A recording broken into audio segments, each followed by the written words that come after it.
Assalamualaikum warahmatullahi wabarakatuh. Selamat siang semuanya. Perkenalkan, nama saya Abelia Kurmelova dengan NIM 2401152, perwakilan dari kelompok 1. Di sini kami akan mempresentasikan tentang kedudukan dan fungsi bahasa Indonesia, dan juga kami akan menjelaskan tentang bahasa baku. Sebelum itu, kami mengucapkan terima kasih banyak kepada Ibu Profesor Dr. Hajah Hasnah Faizah, AR Magister Humaniora, selaku dosen pengampu mata kuliah Bahasa Indonesia, yang telah mengizinkan dan memberikan kesempatan kepada kami sehingga kami dapat mempresentasikan materi pada pertemuan kali ini.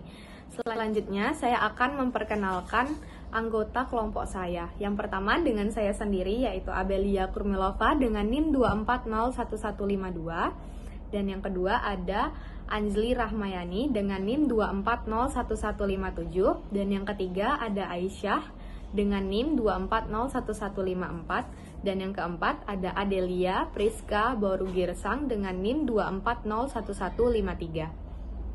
Untuk materi pertama yang akan disampaikan oleh rekan saya yang bernama Anjli Rahmayani. Kepada Anjli Rahmayani dipersilakan. Baik, terima kasih Abel. Sebelumnya, perkenalkan nama saya Anjli Rahmayani dengan NIM 2401157. Nah, di sini izinkan saya menjelaskan materi tentang kedudukan bahasa Indonesia. Bahasa Indonesia pasti memiliki kedudukan yang sangat istimewa dan fungsi yang sangat luar biasa bagi bangsa Indonesia. Oleh karena itu, bahasa Indonesia dibagi menjadi dua kedudukan. Yang pertama sebagai bahasa nasional dan yang kedua sebagai bahasa negara. Kedudukan bahasa Indonesia sebagai bahasa nasional didasarkan pada Sumpah Pemuda tanggal 28 Oktober 1928, di mana para pemuda mengikrarkan menjunjung bahasa persatuan ialah bahasa Indonesia. Yang kedua yaitu kedudukan bahasa Indonesia sebagai bahasa negara. Bahasa Indonesia sebagai bahasa negara ini ditetapkan pada tanggal 18 Agustus 1945 bertepatan dengan disahkannya Undang-Undang Dasar 1945 dan tertuang dalam Undang-Undang 1945 pasal 36 yang berbunyi bahasa negara adalah bahasa Indonesia. Nah, selanjutnya seiring dengan perkembangan zaman, bahasa yang ada di Indonesia dapat diklasifikasi menjadi tiga bagian. Yang pertama yaitu bahasa negara. Bahasa negara merupakan bahasa Indonesia yang harus diutamakan karena bahasa Indonesia sebagai bahasa resmi yang sering digunakan sebagai alat pelaksanaan pendidikan yang ada di Indonesia. Yang kedua yaitu adalah bahasa daerah. Bahasa daerah ini bahasa dari berbagai suku bangsa yang ada di Indonesia. Bahasa daerah juga harus dilestarikan karena bahasa daerah merupakan bahasa ibu atau bahasa yang paling pertama yang ada di Indonesia. Yang ketiga yaitu ada bahasa asing. Bahasa asing ini ialah bahasa yang datang dari negara-negara lain. Nah, untuk materi selanjutnya akan dilanjutkan oleh rekan saya yaitu Adelia Priska Borugirsang.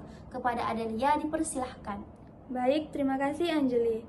Sebelumnya, perkenalkan nama saya Adelia Priska Borugirsang dengan NIM 2401153. Di sini saya akan menjelaskan tentang fungsi bahasa Indonesia sebagai bahasa nasional dan sebagai bahasa negara.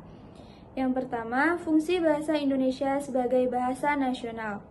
Fungsi bahasa Indonesia sebagai bahasa nasional yang pertama yaitu menjadi pemersatu bangsa, di mana bangsa Indonesia ini mampu menyatukan berbagai suku bangsa dengan latar budaya dan sosial serta bahasa yang berbeda menjadi satu kesatuan bangsa Indonesia.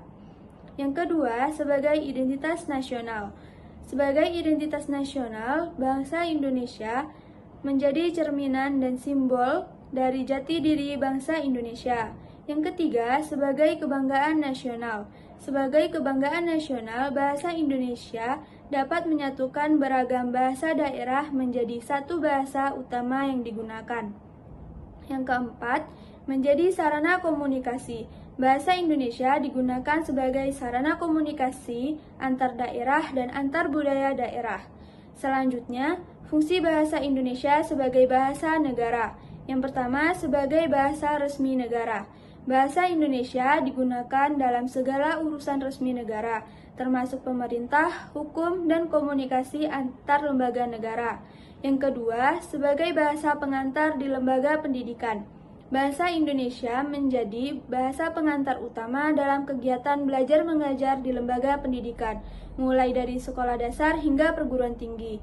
Yang ketiga, bahasa Indonesia digunakan untuk ilmu pengetahuan dan teknologi budaya, di mana sarana ini untuk menyebarluaskan ilmu pengetahuan, teknologi, dan kebudayaan.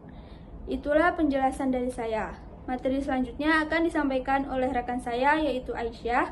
Untuk Aisyah, dipersilahkan. Baiklah, terima kasih kepada rekan saya Adelia. Sebelumnya perkenalkan, nama saya Aisyah dengan NIM 2401154. Di sini saya akan menjelaskan tentang apa itu bahasa baku dan fungsi dari bahasa baku itu. Bahasa baku adalah ragam bahasa yang digunakan saat dalam keadaan formal atau situasi resmi, dan juga menggunakan kaidah bahasa yang baik dan benar sesuai dengan KBBI atau Kamus Besar Bahasa Indonesia.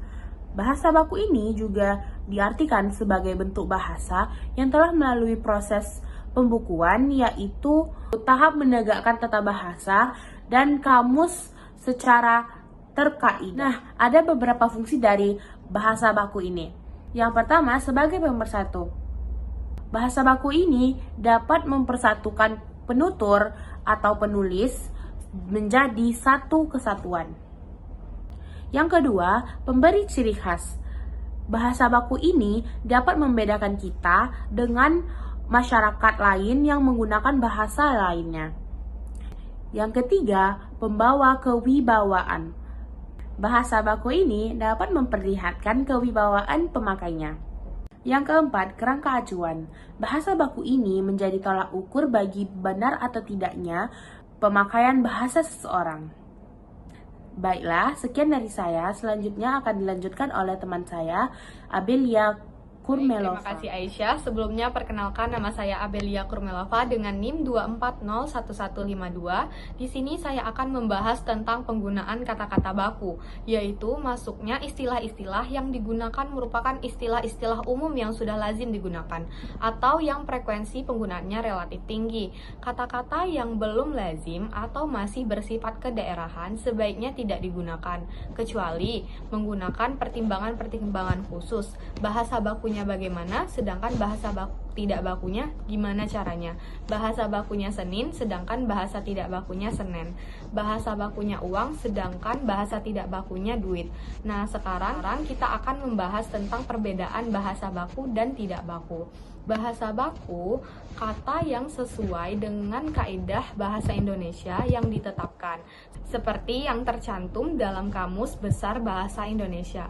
Kata baku digunakan dalam penulisan naskah, pidato, dokumen resmi, buku pelajaran, berita, dan acara formal. Sedangkan bahasa tidak baku, kata yang berasal atau dipengaruhi oleh bahasa asing, bahasa daerah, dan tidak sesuai dengan kaidah bahasa Indonesia.